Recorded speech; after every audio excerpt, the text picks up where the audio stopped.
দলাদলি আর রাজনৈতিক পরিবেশ ভালো না থাকায় বেশিরভাগ সময় অকার্যকর থাকার পর ২ বছরের মেয়াদ শেষ করেছে বাংলাদেশ চলচ্চিত্র শিল্পী সমিতির বর্তমান কমিটি।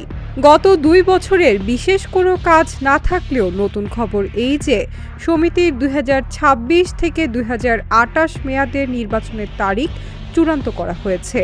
১৮ মে সোমবার অনুষ্ঠিত সমিতির কার্যনির্বাহী পরিষদের সভার শেষে বর্তমান সভাপতি মিশা সওদাগর বিষয়টি জানিয়েছেন। তিনি বলেন, আগামী ৩ জুলাই অনুষ্ঠিত হবে নতুন মেয়াদের নির্বাচন। এই দিন বাংলাদেশ চলচ্চিত্র উন্নয়ন কর্পোরেশন বিএফডিসির প্রাঙ্গণে ভোট গ্রহণ অনুষ্ঠিত হবে। বর্তমান কমিটির মেয়াদ শেষ হয়ে যাওয়ায় দেরি না করে নির্বাচন আয়োজন দ্রুত সম্পূর্ণ করার পক্ষে অবস্থান নিয়েছেন। মিটিংয়ে সিদ্ধান্ত হয়েছে আগামী ৩ জুলাই এফডিসিতে শিল্পী সমিতির নতুন মেয়াদের নির্বাচন অনুষ্ঠিত হবে। তবে শেষ খবর পাওয়া পর্যন্ত আসন্ন নির্বাচনে প্রাথমিকভাবে ২টি প্যানেল গঠনের খবর পাওয়া যাচ্ছে, যার একটি প্যানেল থেকে সভাপতি এবং সাধারণ সম্পাদক পদে অংশ নেবেন চিত্রনায়ক বাপ্পা রাজ এবং অভিনেত্রী রুমানা ইসলাম মুক্তি।